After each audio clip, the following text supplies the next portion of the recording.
Hello, everyone, and welcome. I'm Marlena Holden, Director of Branding Communications at Education Analytics, and I'm excited to be your moderator today for our webinar. You've modernized your data system, now what? Turning implementation into impact. Before I introduce our speakers, I'd like to share more about why we're here today. Today's conversation is to share lessons and real-world examples of what it takes to modernize your data systems.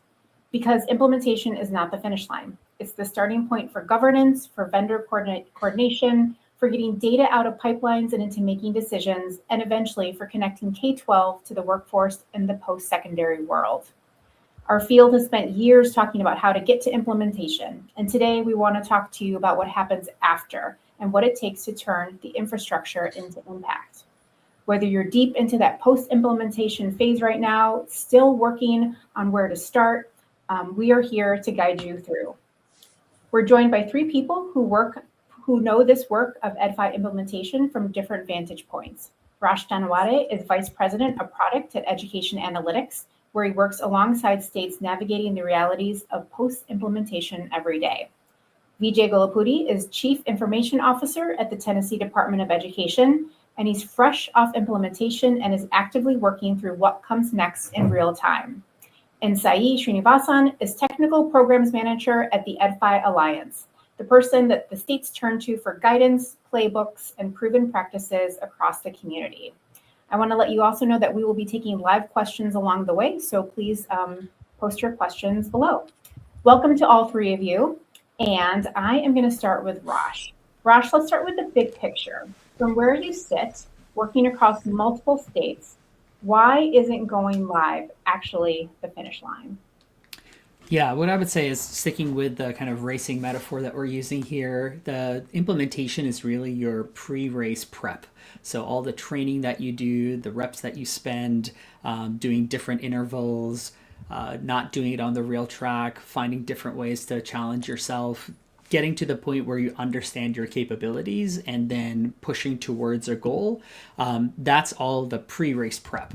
And so implementation is really the find your limits, expose your limits, get past them so that when you are at race day, you can actually accomplish what goals you have. And so implementation can be looked at as more of like your prep and getting reps in. And then the race is when you're actually starting to realize some of the goals that we're going to talk about later on today. Thank you. Saeed and Vijay. Implementation is not the finish line. It's actually the beginning, right? You have set up this core foundational technology in your organization for collecting data from different source systems into a trusted place for it to then flow back into the classroom for the educators to use that data and make informed decisions and improve student outcomes. So as a next step, once you implement EdFi, you have the opportunity as a state education agency to support creating a data hub at the regional level so that local use cases can be met for addressing the data needs of the districts, the teachers, and the decision makers within the district. And we have several examples across the country who have implemented both at the state education agencies level as well as at the regional level to prove this very point that you can meet the needs of the districts as well as the state education agencies' legislative mandates. So it's actually the beginning of the work. Thank you. And Vijay, from your point of view. I will agree with Saeed and Rosh in that implementation really is the beginning of exposing all the things that most people didn't know that they didn't know. Usually in our experience, when you've implemented EdFi, you've replaced a legacy system or modernized a legacy data system, and all the history and shadow coding and all those other things that have been there for the last 10 or however many years, you find those as you implement EdFi, and it gives you the opportunity to really start diving into your data practices and cleaning those things up. So looking at your processes, looking at how you're capturing data, what data you're capturing, and whether that's actually needed or what's missing. That's really the start, is when you implement and you kind of wipe the slate clean and start fresh with EdFi. Great. And what would you say is the biggest misconception people have post-implementation? Josh, I'll can you start that Oh, good. the work is done. That hey, we're there. We've got it done, and it should just run. It's not just once you've implemented, yes, you have the data running and flowing, but it is really more of the work around cleaning up your data integrity, data quality, data input quality. And then it's really, okay, now that I have this great new tool, how can I expand it and scale it and make it more prevalent across all of my data practices to get to that unifying data layer? I can go next. It's the operational shift, right? And the operational processes that states have to create around using the data, right? So now you have the core infrastructure in place. The data is flowing smoothly. You have to support your districts in terms of troubleshooting the API errors. You have to support your vendors to make the data integrate smoothly with the infrastructure, right? And your system should be up and running. So all of these operational processes need to be in place, and mature implementations are doing this really well. And of course, as I said earlier, like you also have an opportunity here to create a statewide data ecosystem to address the local needs of the districts as well. So it's not done. Not all of the problems are solved. Yeah, one of the misconceptions is just like you're done the number of people that you need to touch base with, and if you've worked with the vendors and you've worked with your internal IT and you've set up the infrastructure, then you've kind of touched all the stakeholders that you need. But what actually happens is once you go live, you actually explode the number of stakeholders that are present, either people at districts, your own internal policymakers, new vendors that enter or exit the ecosystem. You're expanding the number of touch points that you have, almost like exponentially after you go live with your implementation. So that's like the major shift, and something that sometimes gets lost in the shuffle is you've dealt with a smaller subset of people, and then you move into this much larger group of people that you have to appease and make things right with, and then also educate and walk through the process. And that shift is sometimes jarring, and you have to be prepared for that as you transition from like your own implementation and deployment into now a live environment where you have multiple stakeholders that now are wanting the system to work, and they have particular outcomes that they're driving towards that you're helping facilitate with the system you've deployed. So now we're going to talk a little bit more about vendors a little bit later. And I keep hearing this theme about coordination and getting everyone together. So one of the places we could start this discussion is about governance and data governance. I know that the three of you spent a lot of time with that. That's something that EA focuses a lot on as well. Sayi, if we could start with you, from your perspective, what does good governance look like post-implementation? I would say, in general, good governance means it comes with a mind shift, right? Like it's not an IT project anymore. It is an enabler of a shared governance model, right? In the shared governance model, the governance sits between the districts and the state. And South Carolina is a typical example of what a shared governance model should look like, right? And here the state sets the standards, the guardrails, by providing the specification documents to vendors. And the vendors are enabling their product as ready for integrating with the state education agency's infrastructure.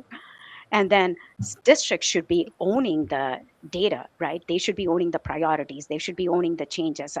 So in the decision making process, it's a collaborative effort across districts, vendors, and state education agency. And it has proven it to be successful in terms of implementation and post-implementation and expansion of the use cases as well. Great, thank you. And you gave South Carolina as one example. We can dive into them as a case study in a little bit. And I want to hear from VJ. How did governance evolve in Tennessee after going live? So we look at governance from two perspectives. One, governance of the vendors and trying to get all the vendors to align on how you send data and what the rules on sending data actually are. I think that is a key thing that we have found as we have gone live and after implementation and our continuous work of governance is making sure that the way a vendor transacts, because each of their software is uniquely different, but the data still has to be representative of what the state needs are. So putting some governance around the rules that the vendors use to send that data, it has been one aspect of it. And then we've had internal governance, because it is a mind shift internally, because it is a data use change internally.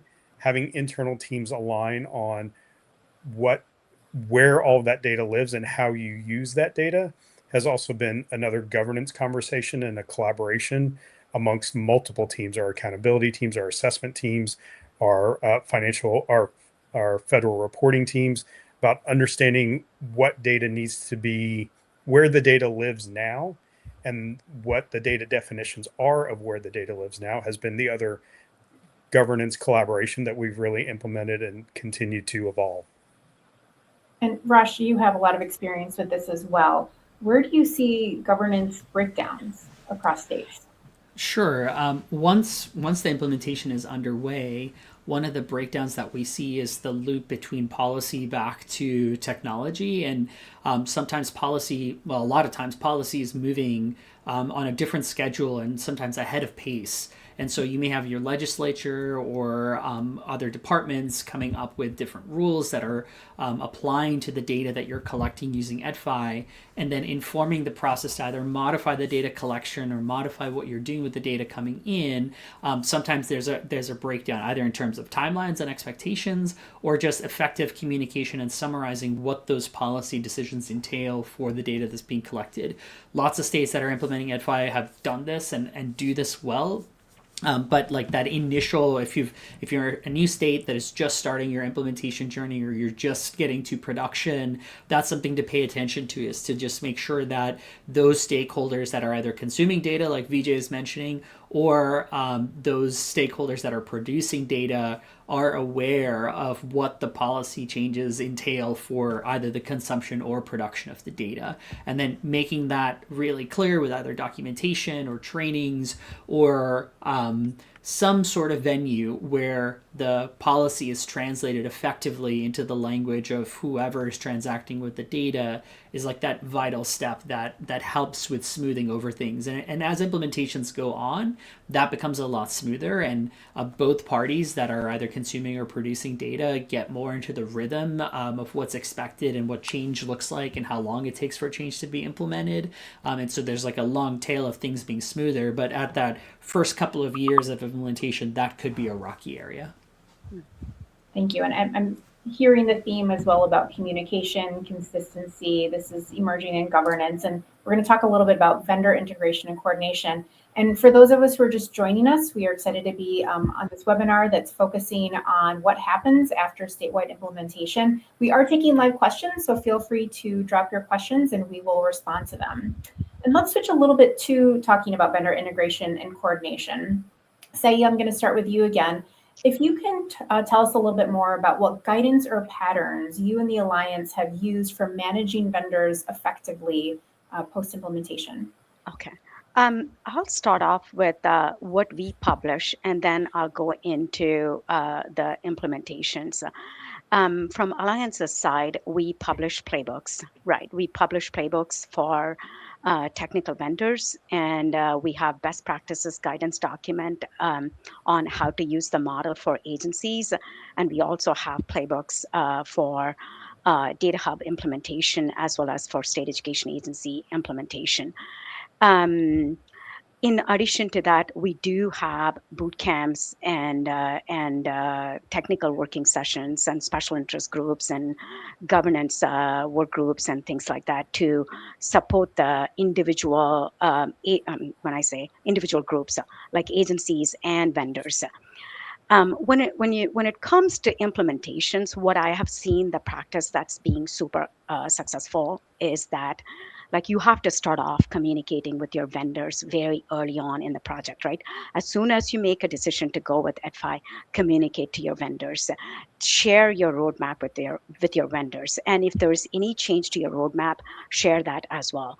And then stand up your sandbox environment in a timely way, and share your Swagger URL to your vendors.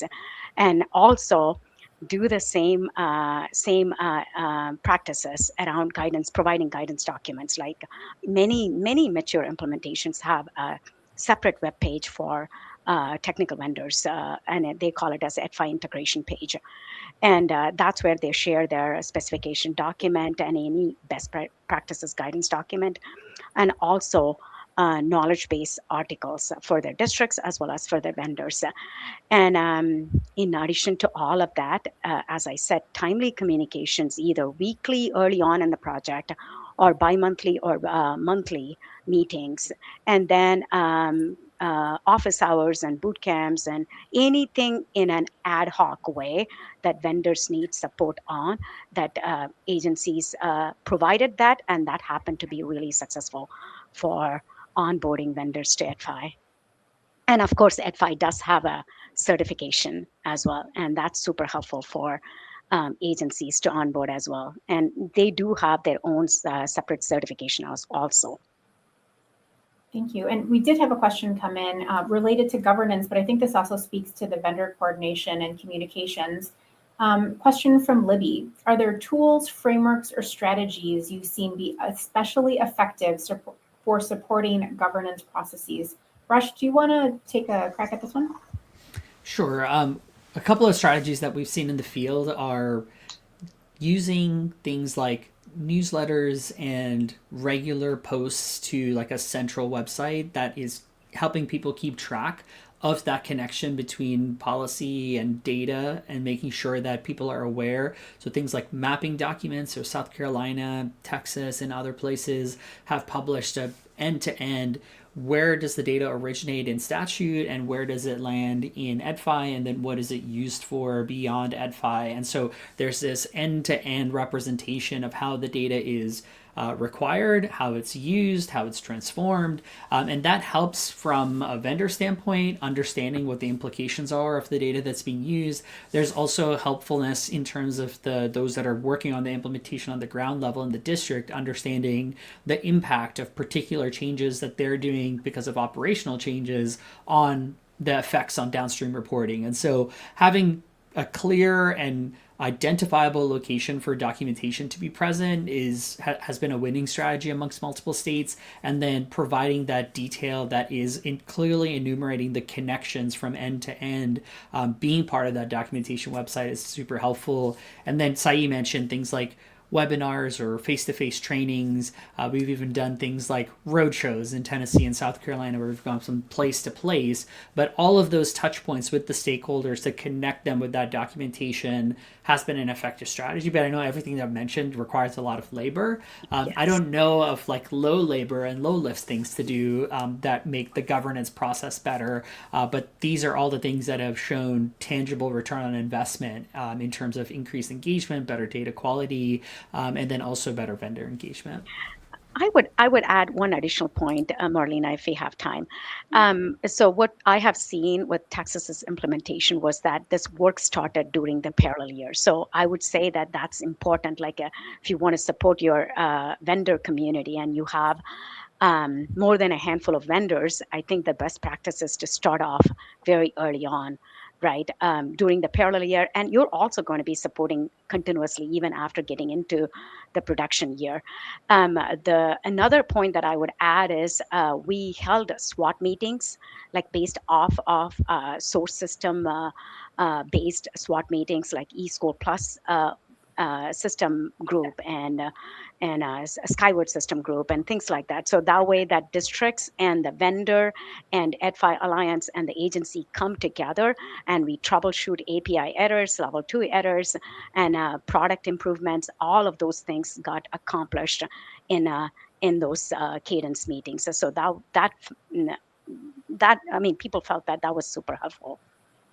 And one thing I'm also hearing is that, states aren't alone. You will have the support of folks like the EdFi Alliance. You have other states who've gone through this.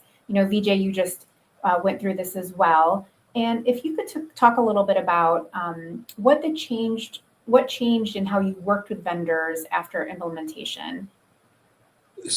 For Tennessee, it was really more about changing from being a vendor to a partner in this implementation. We we made as Rosh kind of referenced a little bit, we made a deliberate effort to really up our engagement with the vendors. Serve the districts, but they're also serving the state as well. So we made a deliberate effort to really partner with the vendors to go out to the districts. We go out on a monthly basis.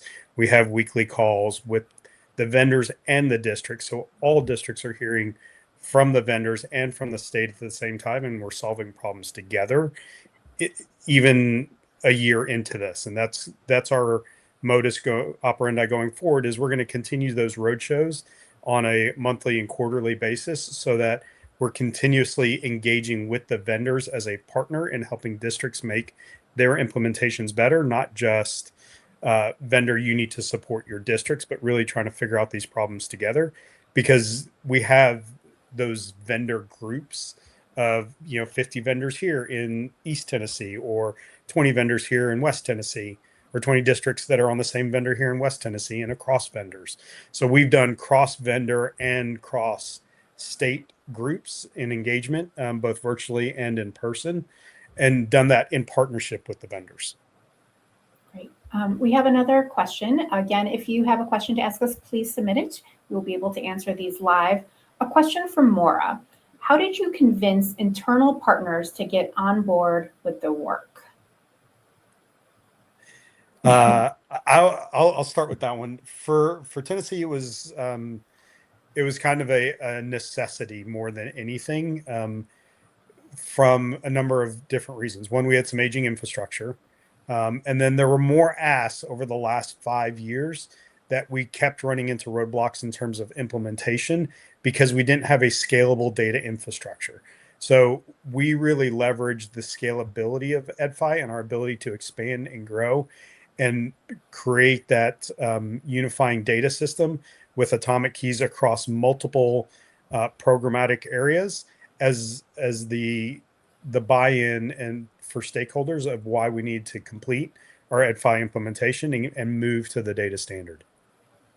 Great. I can probably add a point too, right? States are also,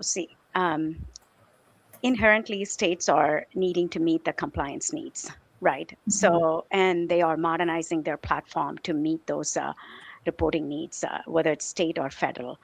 But recently, that states are also playing the role of providing services back to the data services back to the districts, right? Whether in the form of creating a data hub or they're using their own technology infrastructure to provide those data services back to the districts. So sending data back so that the data is available in the classroom for driving student improvements, this interoperable solution is enabling that. The data standard adoption is enabling that. So I think that that's a convincing point for the leadership to make that call. Great, thank you. Rosh, anything to add? Okay. I don't think so. I think they've both kind of covered most of it, so I'm not going to add anything. Great. So we've talked about, your move from what happens after implementation. We've talked about the data governance. We talked about vendor coordination. Let's get a little bit into the analytics, which is what a lot of people are the hopeful part that they want to use and start to make decisions.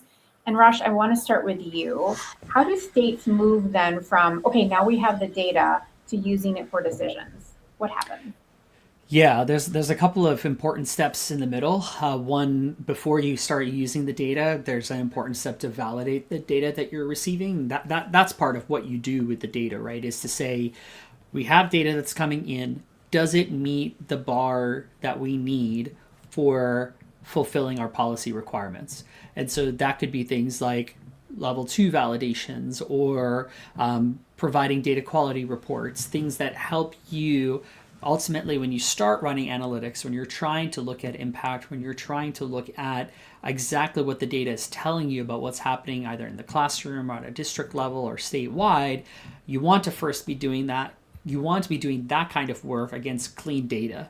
And so implementing those intermediary steps to make sure that the originators of the data or the vendors are paying attention to data quality or making sure that the shape of data coming in and the content of that data meets the requirements. And as you're doing that, you can then start to build up what your reporting requirements are, either driven by policy or driven by particular initiatives that you have within the state to meet things like chronic absenteeism or graduation rate requirements. I know Indiana, when they were implementing EdFi, one of their first use cases, because they rolled out right during the pandemic, was to look at attendance rates across districts. And so that is only as good as the data coming in. And so that first step of making sure you have clean data and then paying attention to what are the questions that you're trying to answer, and then knowing that you have clean data, you can start to run your analytics off of that data that's coming in.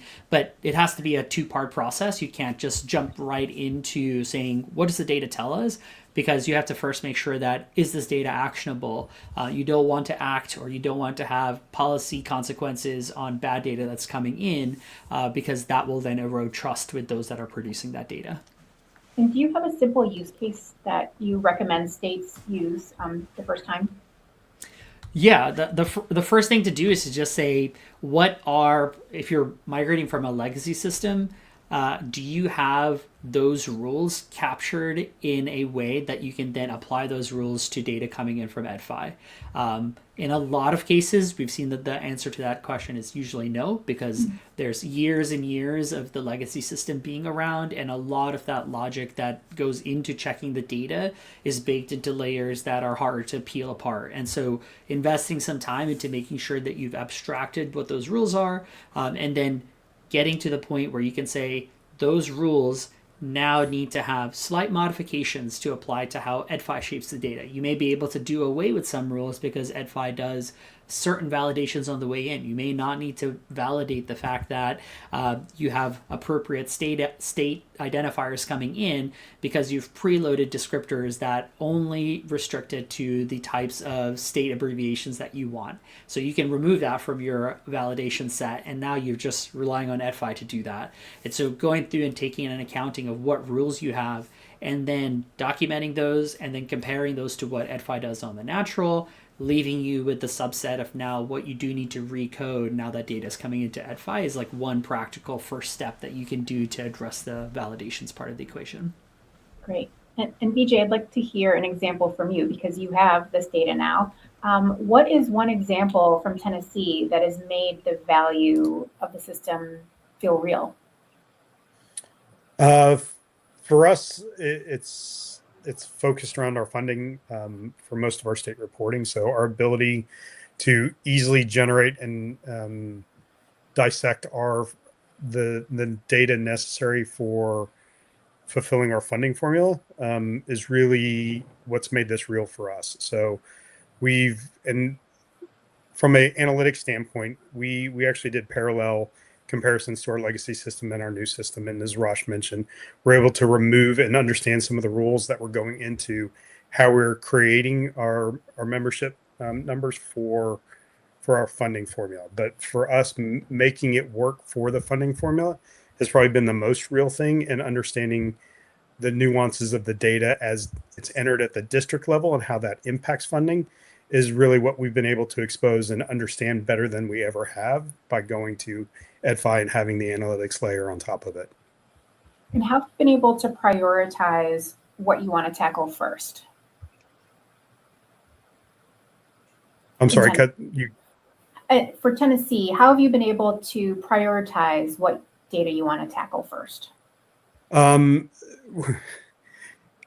I'd like to tackle all of it at the same time. We haven't been able to, but we really have prioritized the things that are most important to districts, which is funding, accountability, assessment work, and then federal reporting. Those are the key drivers for all of our superintendents and all of our LEAs. So that's what we've prioritized in our data and data analytics. And then what we've gone beyond, or what we're looking at next, are the things that create more efficiencies in our agency by being able to bring more data into the EdFi standard and through our analytics layer. So all of the one-off processes where we're extracting data and having to do analytics on the side, our next prioritization, as we've gotten past the core 4 data needs, is how do we make our data evaluation and analytics more efficient across the agencies?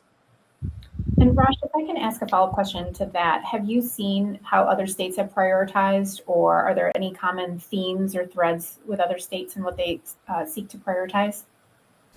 Yeah, once you have those core state driven use cases addressed, then you can start branching out into things. I think we're going to come to this a little bit later, addressing things like the connection between students' secondary career and their post secondary career and how to facilitate data transfer back and forth. I live in Indiana, so I have a lot of Indiana based examples, but Indiana has done a lot of work in smoothing out. So I have a rising ninth grader. We're right in the middle of figuring out his pathways and making those decisions. And one of the things that was impressive to me was that as soon as we got those lists of things from his school counselor, we also got a letter in the mail saying like, hey, your student is eligible for these things. It's coming straight from our higher education board. And we've already created an account for your student. They can go and do these things. So that's enabled by the investments that the state has made into EdFi, and then EdFi feeding their what they call their management performance hub, and then those empowering other use cases where just by the actions of the school that my student goes to, sending data via EdFi in, they now are able to identify who are those rising ninth graders and making sure that they are able to avail of all the services that they can avail of for making their post-secondary transition that much smoother, either into college or into workforce directly or a workforce preparation program. Like all those, that menu of options was presented to us, and I found that to be a great use of EdFi data, is that you have all those granular pieces. They're using it for all kinds of state reporting, but also we have these ancillary benefits for me as a parent, and there are several other states that are exploring similar use cases to say, what can we do now that we have data? We're checking the box on our core use case, but what else can this enable? I know we've had some conversations in Texas and then in South Carolina and Georgia as well on what is now the frontier of data needs that we can satisfy without having either the parent or the school or a counselor re-input that data into a separate system. And that represents like the true maturation of an interoperability system, is that you have now additional systems that are now able to hook in and benefit from that like core highway of data that's coming in that's facilitated through EdFi.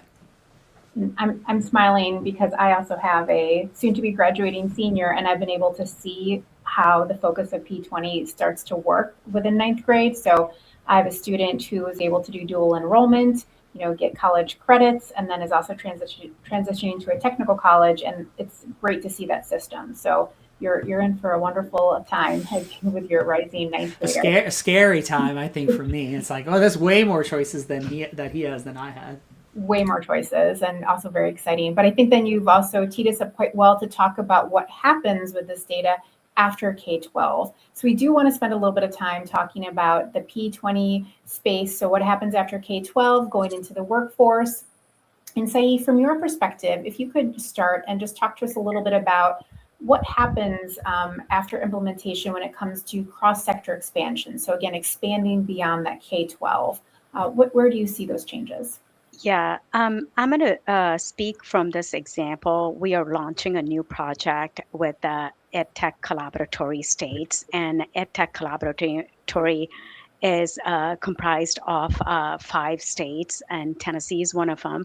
Vijay is serving in the board, and Tennessee, South Carolina, North Carolina, Delaware, and I'm missing one other state that's not coming to me. Delaware. So 5 states are members of that EdTech Collaboratory, and they are addressing this initial use case for transferring students' comprehensive learner record, which is the digital transcript, from K through 12 to post-secondary institution to workforce. And it's a 3-year project, and we are excited to work with all of the 5 states. And initially, it's going to be started with us. South Carolina is going to be driving the pilot work, and soon after, other states will be. Indiana is another state that may be joining the collaboratory too. Soon after that, other states will be reusing the technical solution. The idea behind this is that You come together, all these 5 states come together, discuss the common need, and address the common need with a reusable technical solution. It's not the infrastructure that they are sharing across each other, it's just the technical component that they are sharing among each other. And this use case is going to be transferring digital transcript from one sector to the next. So this would enable students to track their college and career goals, and advisors also to guide the students and on the right track. Great. So Vijay, from your work on the EdTech Laboratory and then your work within Tennessee, how are you looking at these P20 or workforce connections within Tennessee? Tennessee has an initiative that's looking at called Future Ready TN, that's really looking at how do we transition from 8th grade, starting even in 8th grade with a student's plans, all the way to workforce, and how do we connect all of that data. So we're looking at teaming with our partners in post-secondary and the labor and workforce agencies to connect the data and make sure that we use other standards, and ETC is really about using standards to define standards, really, of things like CLRs, and using the other standards in post-secondary like Campus API and labor and workforce SOC codes and SIP codes, and even the case server for One Ed Tech around academic standards. How do we use all those standards together in a manner that allows us to stitch the data from K-12 and pre-K-12 all the way through the labor and workforce agency and data sets to put together that comprehensive picture for students and kids. Rosh, anything to add as you've seen other states work on their P20 to workforce data? Yeah, one of the things that we've observed is that there's a lot of variance from state to state in their P20 initiatives. They're all similar, but different in how they execute. Some states have pathways, some states have pathways and seals, some have like different configurations of the same kind of core things. And so one thing that is challenging to do when you're saying let's move infrastructure from one state to the other is there's like some amount of localization that needs to be done. And so that is where a lot of effort is being focused on right now, is looking at, can we take those similar processes and can we develop either standards or a standard definition around those similar business rules? And then can we encapsulate them and provide them as a public service? So that then the real work is now saying, okay, how can we then align our state's initiatives to that standard rather than have 55, 57 different ways of describing the same graduation outcomes for a secondary student. So that is like a new frontier and some new opportunities that are emerging that combine multiple interoperable standards to address this use case. And that seems like a really exciting next set of steps that the community is going to take.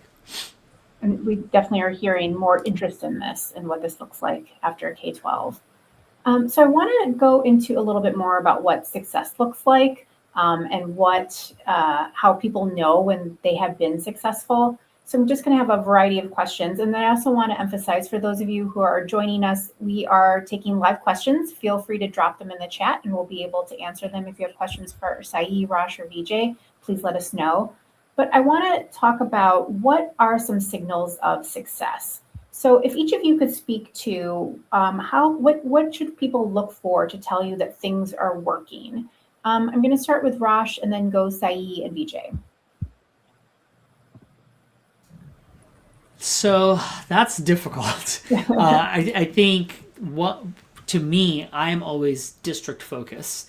And so one signal of success that I always look for is, what is the district's comfort level with the changes? Have they acclimated? Do they have staff that understand exactly what power they have and what actions they can commit and what the impact of those actions are? That is very difficult to measure because even in a state that has a small number of districts, you have to do that on almost a qualitative basis rather than can we send out a survey to figure out what's your comfort level. So that is a success indicator, is are the staff that are in the district that operate these pipes, do they feel like they're proficient at the work that they're doing? And is that proficiency then leading to better data freshness, improved data quality, and attention to detail on the content of the data that's coming in, and then also engagement with vendors and with the state on their needs and them pushing into the vanguard of saying, okay, now that you've solved this problem for me, can you also solve this other problem? Those are the success indicators that I look for. That's more at the data entry portion, at the beginning of the data pipeline rather than further into the pipeline, which also has value. But to me personally, I'm always keyed in on if we can make sure that those folks that are pulled in multiple directions feel like for this job of pushing EdFi data out and fulfilling these reporting needs, if they feel empowered and they feel like they're successful at that role, it's just going to be an enabler of the downstream uses of that system to be more and more effective. I'm gonna piggyback on what Rosh said, and so the first point is getting the district buy-in, right? So that's important. In order to do that, what I have seen that mature state implementations have done is these operational processes, right? That for supporting the districts and for supporting the vendors, right? You have to be communicating with your districts. You have to be part of troubleshooting the errors. So whether it is to do with oftentimes we see a gap that either the district person or the ESC person not able to connect the dots between the API errors, which is the level 1 errors we call it, and the level 2 errors, right? Assimilating both of those together and understanding both together, because a single record could be failing first on the API error level, and at some point it could be failing on the level 2 error side. So understanding all of that together and providing that support that a district needs is a key piece for success. So getting the district's buy-in is the first point. And I would also add, where we have seen success with state implementations or a data hub implementation, is that strong leadership commitment, and Vijay State and Vijay is among one of the peers. So yes, leadership commitment is important for a successful implementation. And of course that districts owning their own data ownership, right? Like their priorities, their changes, making sure that they are validating the data, and vendors making their product ready, right? So that the integration is going successfully. So all of those factors are important for a successful implementation. And Vijay, how did it feel successful for you? I'll let you know when we fully get there, but I'll echo what Raj and Sai say, which is from my perspective, it's how are we reflecting the data back to the districts, and do they understand that their data, as it's reflected back to them as they've reported it to the state, is correct in their understanding of their own data. So when we've gotten to the point where districts and those student information system supervisors, those data supervisors, are understanding how they've sent their data and how it reflects in their state reporting, and we've provided a UI for them to be able to see what they've reported to the state. When they've seen that data reflected back to them in a way that they understand, when I've changed this, it's done this to the data in what's reflected back to them, then I consider we've educated our districts well enough that we can be successful as we continue on. So I won't say that I think we've done a really good job. Success is always that goal you'll never really truly reach. I think 100%, but we've been successful in making sure our districts understand how to understand their data as it reflects back from a state reporting perspective. And Rosh, if I can ask you to give another example of, maybe you don't have to name names or states or districts, of maybe where things, a state or district was struggling and then they were able to turn it around and be successful. Yeah, I mean, we can just stick with VJ and Tennessee as we moved into actually collecting EdFi data.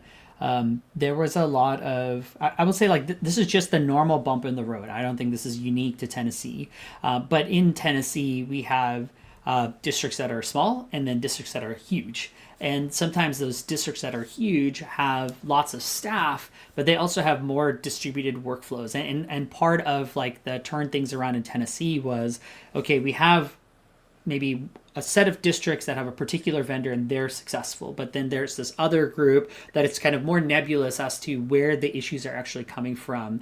And by deploying either state staff or by partnering with us at EA and deploying some of our staff strategically, what we were able to do is go in and triage and say, okay, this large district, their problems are unique because of XYZ thing. And another district that is using the same vendor is not experiencing these issues. So we were able to localize and say this particular district, because of their size, is having and experiencing issues that are outsized compared to another district that is smaller, that has a less amount of data to send in, which then enables the state to coordinate with the vendor to say, okay, we need targeted intervention here. Like you can't afford to ignore this problem and say that your code works. Well, it doesn't work in this instance. And so those kinds of like rapid fire, figure out what the problem is and then deploy really targeted staff to alleviate the issue goes back to like my success indicator, which is a big district may have a lot of staff, but that's also more people that may be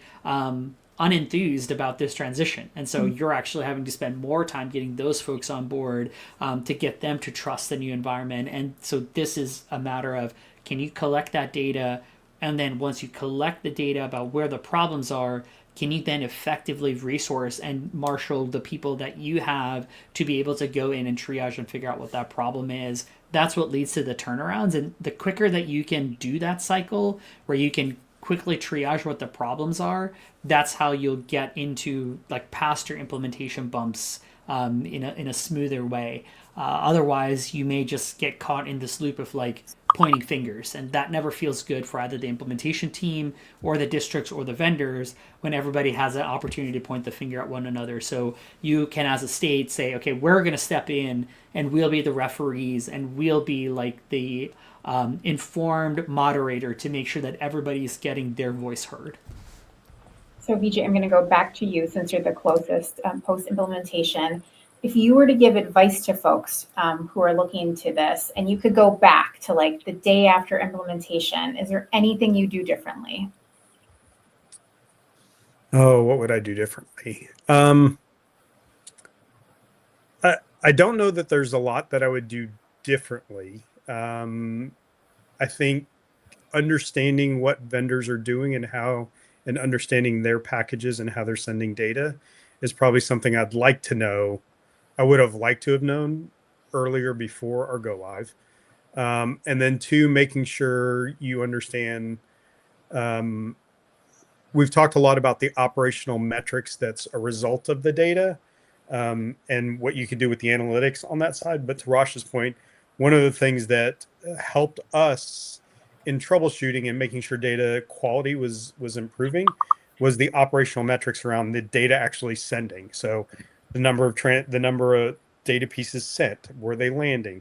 How were they transforming? How were they reflecting? What rules were they breaking?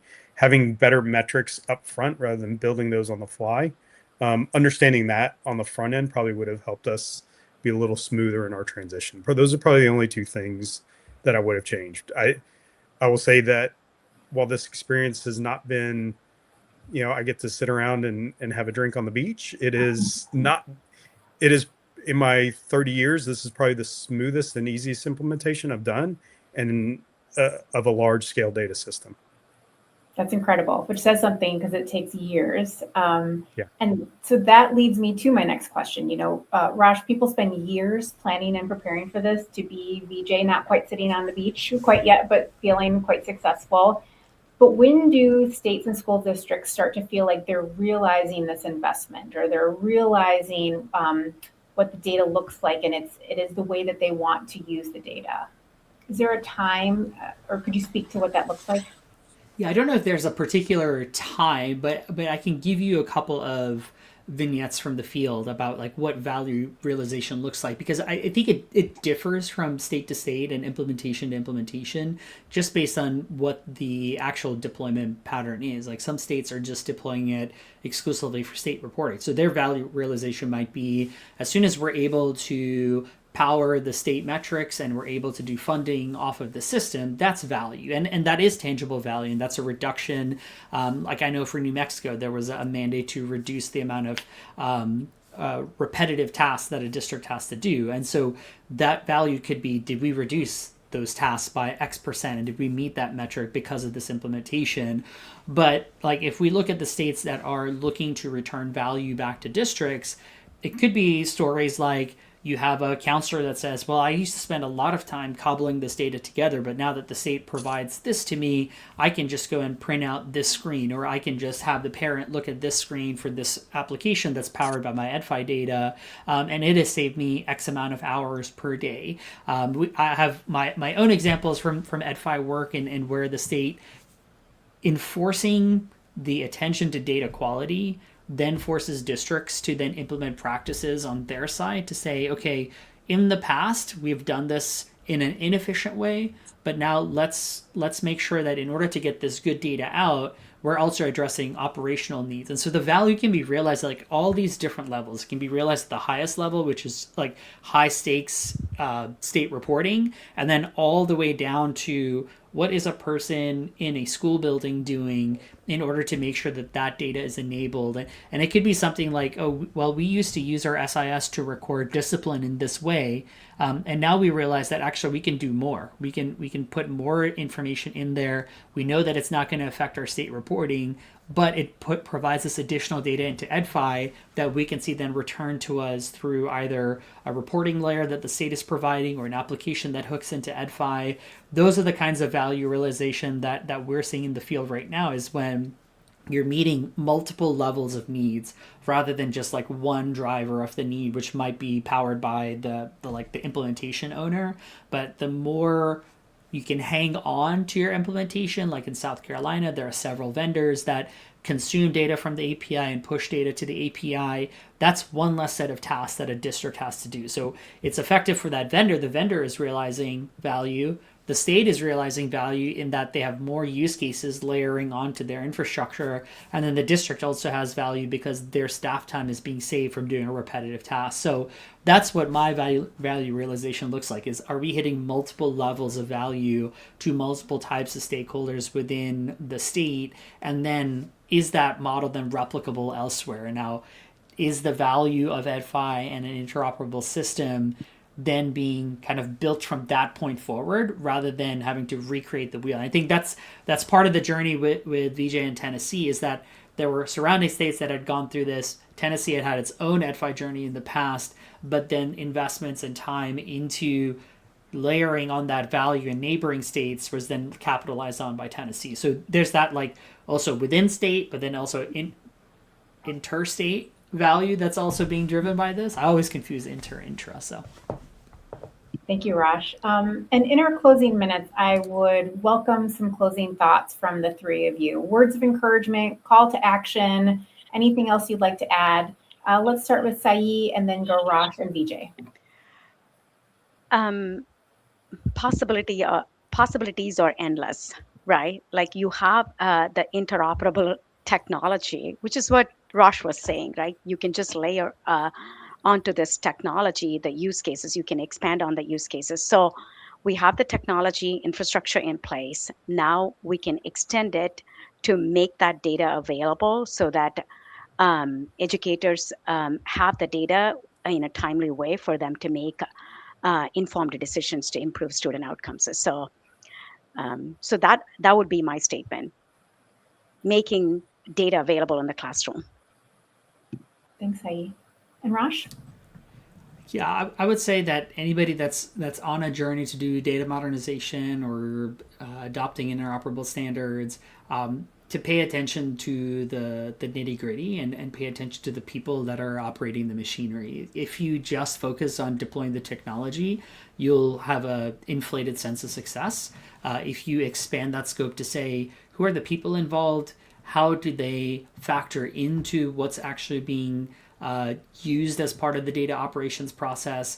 Where did they stand to gain? Where did they stand to lose things that they're comfortable with?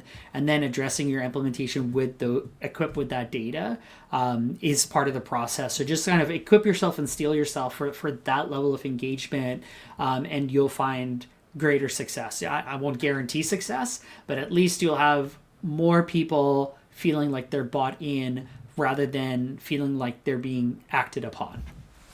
Thank you. And VJ. I'll take two perspectives on this. One, as the leader of the technology team, making sure that your people understand where their role is in the new data modernization effort. A lot of them probably have lived on legacy systems and built their careers on legacy systems, or so understanding, making sure you help with that transition from a role and practice perspective with your team, and where their expertise will lie going forward is critically important, because they are the people that will actually be doing the work from a technical perspective. And then I'll echo Rosh and Sai on the other side, which is engagement with your stakeholders early, often, and from a leadership down perspective, making sure that you're interacting with your peers in the districts and making sure that they see you and hear you and you hear them is probably the most critical thing in data modernization efforts, because they're the ones using the data and they're the ones who most directly influence your success of getting good data into the system. So making sure you take care of your own people, making sure you take care of your stakeholders are two critical pieces. Wonderful. So in this world of technology, the emergent themes continue to be communication and those connections to people. So Vijay, Sai, Rosh, thank you three so much for your time today. For those who still want to stay connected within LinkedIn, feel free to use the networking function to connect with any or all of us. Feel free to follow the EdFi Alliance for newsletter and on social media. They have an upcoming EdFi Alliance Summit in November.